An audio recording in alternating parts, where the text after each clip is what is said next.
ఓం శ్రీ సాయిరామ్. భగవాన్ బాబా గారి పాదపద్మం నమస్కరిస్తూ స్వామితో నా యొక్క అనుభవాలు నా తాతగారి నుంచి తాతయ్య తర్వాత నాన్నగారి తర్వాత నేను, నా తర్వాత మా అబ్బాయి, ఇలా నేను థర్డ్ జనరేషన్. స్వామి అంటే ఏంది ఏంది అది అని వాళ్ళు భజనలు చేయడం, వాళ్ళతో పాటు నేను భజనలకు వెళ్ళడము. స్వామి తత్వం దాదాపుగా నేను 10th క్లాస్ చదువుతున్నప్పుడు స్వామి గురించి నాకు మిరాకిల్స్ అంటే నేను స్వామికి ఏదైనా సమర్పించుకోవడం, స్వామి నుంచి నేను ఏదైనా ఆశించడం, నేను ఒకటి స్వామి గురించి నేను ఒక అడిగేస్తే నా గురించి స్వామి 100 అడుగులు వేస్తాడు. ఇది నా విషయంలో ప్రతి ఒక్క దాంట్లో జరిగింది. ఏదైనా చేపించుకోవాలన్నా కూడా స్వామి ఆజ్ఞ ఉండి నాతో చేపించుకునే ఉంటేనే నాకు అలాంటి పర్మిషన్స్ కానీ స్వామి నుంచి వచ్చే ఏది ఉన్నా కూడా అన్నీ స్వామి చూసుకుంటుంటాడు.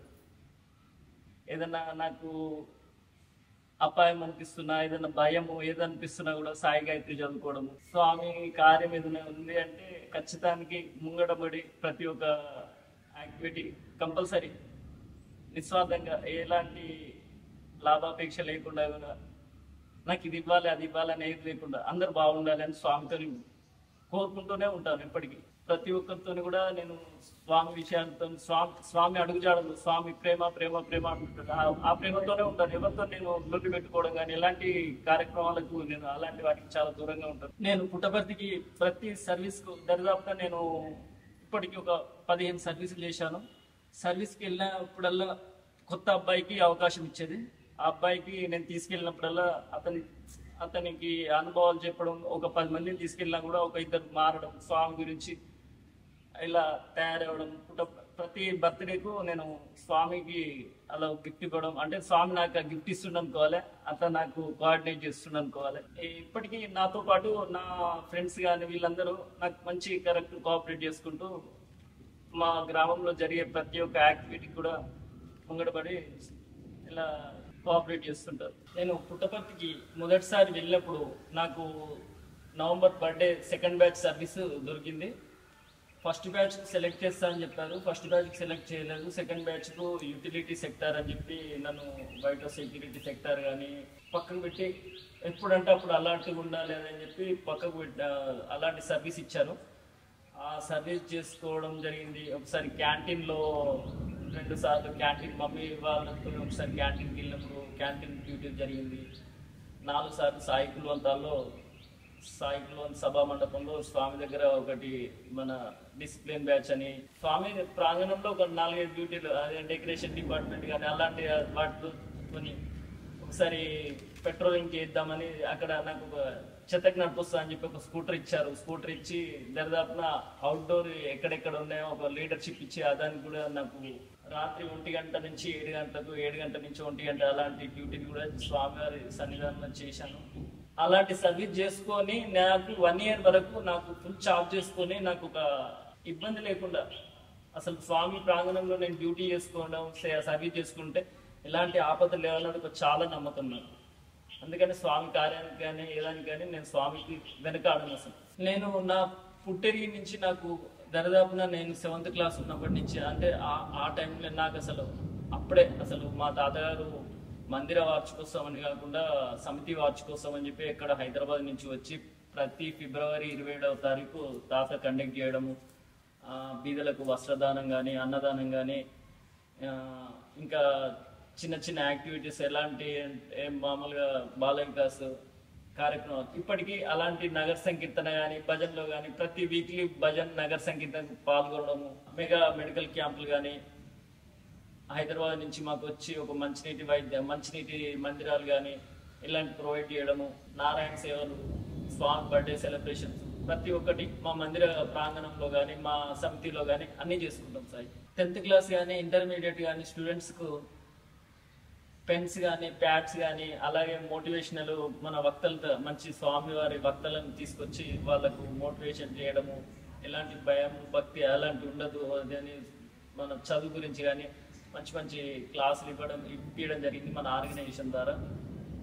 ఇంకో విషయం ఏమిటంటే నాకు ఈరోజు మెడికల్ క్యాంప్ ఉందని దరిదాపున ఒక వారం రోజుల నుంచి మా డిపి గారు కానీ అలాగే పశు వైద్య అధికారి డాక్టర్ పుణ్య అనే అతనితోనే మాకు ఫోన్లు రావడం జరిగింది. ఆ ఫోన్లు రావడం మేము దానికి ఒప్పుకోవడము, ప్రతి ఒక్కటి స్వామి కార్యం కాబట్టి చేద్దాం సాయి అది అని ముంగడపడ్డాము. రేపు క్యాంపు ఉంది అనగా కూడా వైద్యాధికారులు ఆ పశు వైద్య శిబిరం ఎక్కడ నిర్వహించాలి అని చెప్పి మా విలేజ్ నెమిల గ్రామానికి వచ్చి సందర్శించి ఇక్కడ షామినా వేయాలి, ఇక్కడ ఇది చేయాలి, ఇక్కడ టేబుల్స్ వేయాలి, ఇక్కడ ఈ అరేంజ్మెంట్ చూసుకోవాలి, ఇవంతా చేయాలి, ఇట్లా చేస్తే బాగుంటుంది, పశువులు వస్తే పశువులకు ఇబ్బంది కాకుండా షామినా వేసుకోవాలి, వాళ్ళ వైద్యాధికారి ఇవన్నిటితో పాటు నాతో పాటు పనిచేసే ఈ షామినా వేసే వ్యక్తి కూడా అందరికి ఆ డైరెక్షన్ అంతా చూసుకున్న తర్వాత అదే రోజు రాత్రి భారీగా వర్షం పడ్డందున ఏంటి క్యాంపు జరుగుతుందా జరగదా ఆ అట్మాస్ఫియర్ అసలు కనబడలేదు. స్వామి ఏదో ఎగ్జామ్ పెడుతున్నాడా, మాకేంటి ఇది పరీక్ష ఇంతవరకు ఓకే అనిపించాడు, మళ్ళీ ఇదేంటి అన్నాక అదే 8 గంటలకు మేము యాక్చువల్లీ 7:30 ప్రాంతాన క్యాంప్ స్టార్ట్ చేద్దామని అనుకున్నాము. 7:30 అన్న దగ్గర 9:30, 10 అవుతుంది. 8 గంటల వరకైనా ఎలాంటి వాతావరణం కనిపించలేదు. అక్కడ అట్మాస్ఫియర్ పశు వైద్య శిబిరము అదేదని ఎలాంటిది కనిపించలేదు. ఆ టైంకి మా ఫ్రెండ్ అతను టెంట్లో వేసే అతను కూడా వాళ్ళ రిలేటివ్ జరిగిపోయాడని ఆ పశు వైద్య శిబిరానికి దరిదాపులో ఉన్నారు.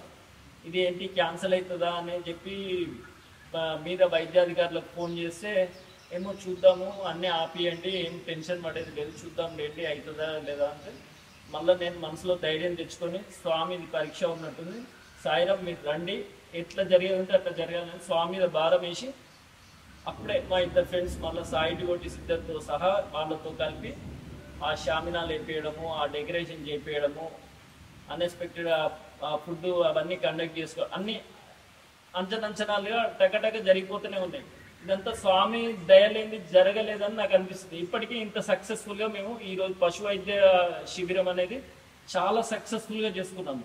ఎప్పుడు నేను ఇంత గ్రాండ్గా సెలబ్రేట్ అయింది. నేను మార్నింగ్ చూసిన అట్మాస్ఫియర్కు సాయంత్రం మేము మధ్యాహ్నం తినే లంచ్ టైం వరకు చాలా మంది దరిదాపున ఒక 100 నుంచి 150 రిజిస్ట్రేషన్ పశువులు ఇక్కడ రిజిస్ట్రేషన్ చేసుకొని మందులు మెడిసిన్స్ స్వామివారు వాళ్ళు ఇచ్చిన పున్నయ్య గారు ఇచ్చిన మెడిసిన్ వాళ్ళ సూచనల ప్రకారం అన్ని మెడిసిన్స్ తీసుకెళ్ళి వాళ్ళు ఫోన్ చేసి ఇప్పటికి దాకా వెళ్ళిపోయాక మాకు వర్షం పడడం ఇదంతా కల్లా జరిపోయింది. అదంతా స్వామి దయలేంది కాదు అనుకుని నడయాడే దేవుడు కలియుగ ప్రత్యక్ష దైవము మా భగవాన్ శ్రీ సత్యసాయి బాబా వారి 100వ జయంతి ఉత్సవాలు జరుపుకుంటున్నాం స్వామి. హ్యాపీ బర్త్డే స్వామి. జై సాయి.